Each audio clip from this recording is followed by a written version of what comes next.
Pemirsa, kemelut di tubuh Partai Golkar hingga pekan ini tidak kunjung usai. Saran sejumlah tokoh agar dua pihak berseteru duduk bersama kurang mendapat sambutan. Kondisi ini membuat partai beringin di ambang kehancuran.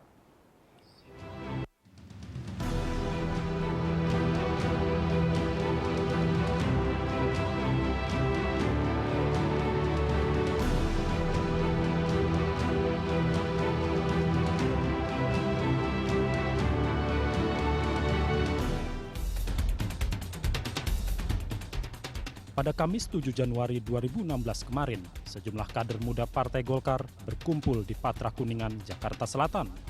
Malam itu, mereka bertemu dengan tokoh senior Golkar, B.J. Habibie. Kepada Presiden ketiga Indonesia tersebut, mereka menyatakan siap mengambil alih kepemimpinan Golkar yang saat ini dirundung konflik tak berkesudahan. Kesiapan tersebut diungkapkan anggota Poros Muda Golkar, Ahmad Doli Kurnia. Menurutnya, generasi muda Golkar jika diperlukan siap melaksanakan tugas kepemimpinan Partai Beringin, khususnya untuk menggelar Munas secepatnya. Ya, generasi muda Partai Golkar berharap konflik ini segera berakhir dalam waktu cepat, dan satu-satunya setelah kami keliling mendengarkan semua aspirasi dari para senior, satu-satunya jalan yang terbaik adalah melalui Munas dalam waktu yang segera mungkin. Selain Poros Muda, pertemuan tersebut turut dihadiri Ketua Mahkamah Partai Muladi, serta Ketua DPP Golkar Munas Riau Akbar Tanjung. Juru bicara Poros Muda Golkar Andi Sinulinga menjelaskan saat pertemuan Habibie setuju Munas segera digelar. Munas bahkan diusulkan Habibie dilaksanakan paling lama akhir Januari demi menyelamatkan partai yang babak belur setahun terakhir. Dalam pertemuan itu, Habibie menawarkan visi Golkar 3M, yakni milenium, maju, dan mandiri. Itu pertama memberikan semangat kepada kami bahwa masa depan Partai Golkar ada di tangan generasi muda Partai Golkar. Dan meminta kepada kami semua untuk siap mengambil alih kepemimpinan Partai Golkar. Dan Bapak Habibie setuju bahwa pelaksanaan Munas Partai Golkar melalui sidang Mahkamah Partai Golkar dilaksanakan dengan sesegera mungkin. Partai yang sangat berjaya di era Orde Baru ini memang diambang kepunahan. Perpecahan sepanjang tahun 2015 seolah menjadi lonceng kematian partai yang lahir tahun 1964 itu. Setelah didera konflik internal, di penghujung tahun 2015, Menteri Hukum dan Hak Asasi Manusia Yasona Lauli mengirimkan SK pencabutan ke pengurusan Partai Golkar Kubu Agung Laksono ke kantor DPP Partai Golkar. Surat itu sudah dilayangkan ke pihak Golkar Kubu Abu Rizal Bakri dan diterima langsung oleh Sekjen Partai Golkar Kubu Ical Idrus Marham. Dengan adanya SK pencabutan itu, Partai Golkar mengalami kekosongan kepemimpinan mulai 1 Januari 2016. Pasalnya, kepengurusan hasil Munas Ancol dicabut, kepengurusan hasil Munas Bali sudah ditolak pengesahannya, kepengurusan hasil Munas Riau habis masa baktinya, dan secara hukum, Partai Golkar tidak memiliki kepengurusan. Ketua Umum Partai Golkar hasil Munas Ancol, Agung Laksono menegaskan bahwa surat keputusan Menteri Hukum dan Hak Asasi Manusia Yasona Lauli yang dialamatkan kepada Dewan Pimpinan Pusat Partai Golkar tidak menyebutkan adanya pengesahan kepengurusan Partai Golkar hasil Munas Bali. Agung mengungkapkan, berdasarkan keputusan dalam Munas Riau pada 2009 lalu, memang tidak disebutkan tanggal berakhirnya kepengurusan Partai Golkar yang diketuai oleh Abu Rizal Bakri.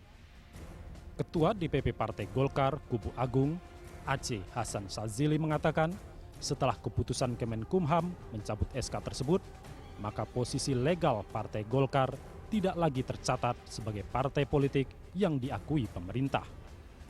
Menurut dia, penyelesaiannya adalah kedua kubu dalam Partai Beringin harus duduk bersama untuk menyelesaikan polemik tersebut. Munas adalah cara terbaik untuk menyelesaikan konflik Golkar yang sampai saat ini belum juga usai. Ide menggelar Munas didukung Ketua Umum Partai Golkar hasil Munas Ancol Agung Laksono. Sebagai solusi konflik, Agung meminta Munas bisa dilakukan pada bulan Februari. Agung menegaskan Partai Golkar saat ini mengalami kevakuman kepemimpinan kepengurusan karena SK kepengurusan DPP Golkar Munas Ancol dicabut oleh Kemenkumham dan tidak mengesahkan SK kepengurusan DPP Golkar Munas Bali. Selain itu, Agung juga menyebut kepengurusan DPP Golkar hasil Munas Riau juga sudah berakhir. Karenanya, Agung menilai pelaksanaan Munas sebagai langkah paling adil bagi semua pihak yang bertikai. Nah, terhadap hal ini, saudara-saudara, forum silaturahim daerah dan saya bergetar hati bahwa jawaban terhadap hal ini hanyalah dilaksanakannya musyawarah bersama dalam waktu yang secepat-cepatnya. Tokoh senior Golkar Akbar Tanjung ikut mendukung Munas sebagai jalan damai. Saat menerima generasi muda Partai Golkar, Akbar menegaskan Munas merupakan langkah paling tepat menuntaskan kekisruhan. Apalagi sebagai eksponen Dewan Pertimbangan Partai Golkar, Akbar Tanjung sudah lama mengusulkan Munas. Kami dari Wanti mengacu kepada beberapa hal. Pertama adalah Munas Riau selesai akhir Desember. Kedua, pada waktu kami mengeluarkan pernyataan tanggal 29 November, 29 Desember, Menkumham belum ada kepastian kapan mencabut mengenai apa yang diamanatkan oleh Mahkamah Agung berkaitan dengan PT UN. Sehingga kami waktu itu mengusulkan kembali. Konsisten dengan sikap kami yang awal bahwa diadakan penyelesaiannya melalui Munas, maka tanggal 29 Desember yang lalu pun kami mengajukan penyelesaiannya adalah melalui Munas dan senantiasa mengacu kepada anggaran dasar, anggaran rumah tangga partai. Meski desakan Munas kencang disuarakan berbagai pihak, sayangnya Golkar versi Munas Bali tidak menanggapi positif. Yusril Iza Mahendra selaku kuasa hukum kubu Abu Rizal Bakri menyatakan penyelesaian konflik Partai Golkar tidak memerlukan Munas lagi. Sebab menurutnya keputusan Pengadilan Negeri Jakarta Utara yang dikuatkan Pengadilan Tinggi Jakarta yang mengakui kepengurusan Munas Bali harusnya berlaku serta-merta. Yusril menegaskan, meskipun Menkumham mengajukan banding atas putusan Pengadilan Negeri Jakarta Utara, putusan tersebut harus tetap dilaksanakan. Yusril berpendapat, Menkumham harus taat pada putusan Pengadilan Negeri Jakarta Utara yang dikuatkan Pengadilan Tinggi Jakarta yang memutuskan kepengurusan Munas Bali sah. Apalagi keputusan itu juga diperkuat kasasi di MA yang membatalkan putusan PT TUN.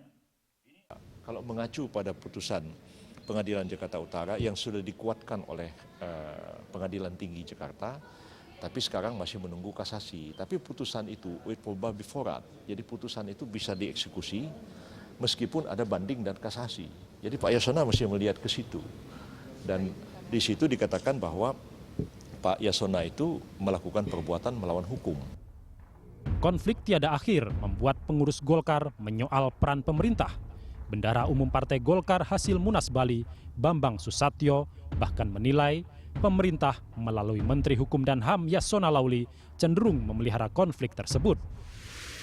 Menurut Bambang Susatyo, kendati akhirnya kepengurusan Munas Ancol telah dicabut, namun pemerintah tak kunjung menerbitkan SK kepengurusan hasil Munas Bali. Sikap pemerintah makin terlihat karena mempersulit legalitas kepengurusan Partai Golkar hasil Munas Bali. Tudingan itu ditepis Menteri Hukum dan HAM Yasona Lauli. Dengan tegas, Yasona mengatakan pemerintah tidak campur tangan dalam konflik Golkar pasca putusan Mahkamah Agung yang mencabut SK Menkumham untuk kepengurusan Agung Laksono dan menolak pengesahan hasil Munas Bali. Otomatis, dengan putusan ini, Partai Golkar dalam kondisi vacuum of power. Sehingga menurut pemerintah, seluruh pihak yang bertikai harus menyelesaikan konflik secara internal sesuai ADART Partai Golkar. Ya internal mereka lah yang membicarakan itu, riaunya sampai kapan, dan itu pemerintah tidak boleh turut campur sampai sedalam itu. Dorongan untuk penyelesaian damai juga disuarakan Wakil Presiden Yusuf Kala. Kala menjelaskan, satu-satunya jalan keluar menyelesaikan dualisme Partai Golkar adalah rekonsiliasi. Setelah itu, dua kubu bisa menggelar munas bersama. Tentunya saya menanyakan bagaimana dari sisi Menkumham dengan keputusan yang ada itu. Ya memang pada ujungnya ialah Golkar sendiri, sebagaimana juga sebenarnya kita rancang, bersatu dulu, menyelesaikan dulu. Baru kemudian melihatnya ke depan. Tergantung kalau ini memang Riau, ya kalau Riau itu sudah selesai. Jadi harus ada rekonsiliasi kemudian Rapimnas setelah itu.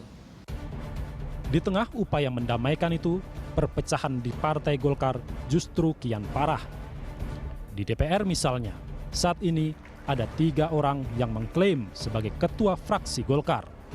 Penunjukan Setia Novanto sebagai ketua fraksi Golkar di DPR jadi pemantik gejolak baru.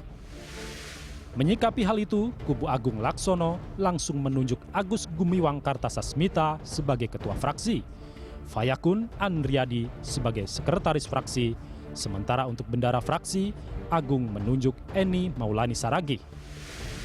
Selanjutnya, kubu Abu Rizal Bakri atau Ical menunjuk Ade Komarudin sebagai ketua fraksi, Bambang Susatyo sebagai sekretaris fraksi, Ahmadi Nur Supit sebagai ketua badan anggaran, sementara untuk bendahara fraksi, Ical menunjuk Robert Jobi Kardinal. Dan terakhir, kubu Setia Novanto menunjuk dirinya sendiri sebagai ketua fraksi, Aziz Samsudin sebagai sekretaris fraksi, Kahar Muzakir sebagai ketua badan anggaran, sementara untuk bendahara fraksi, Setia Novanto dan Ical sama-sama menunjuk Robert Jobi Kardinal. Setelah mundur dari ketua DPR karena kasus pencatutan nama presiden dan wakil presiden, Setia Novanto ditunjuk Abu Rizal Bakri sebagai ketua fraksi Golkar di DPR. Novanto menggantikan Ade Komarudin yang ditunjuk kubu Ical menjadi ketua DPR. Hingga kini, sebetulnya baik Ade maupun Setia Novanto sama-sama belum ditetapkan secara resmi untuk menempati pos mereka yang baru. Namun uniknya, Novanto justru sudah meneken surat untuk merotasi sejumlah anggota fraksi Golkar di DPR dengan mengatasnamakan posisi sebagai ketua fraksi. Tidak heran, sejumlah pihak mempertanyakan manuver Novanto. Banyak yang menilai Golkar saat ini dalam posisi vacuum of power. Karena itu secara hukum tidak boleh ada yang mengklaim atau bertindak atas nama Golkar. Kemelut tiada akhir yang menerpa Partai Golkar membuat publik menunggu apakah partai ini bisa melakukan penyelesaian tuntas atau perseteruan kian meruncing yang berujung pada kepunahan.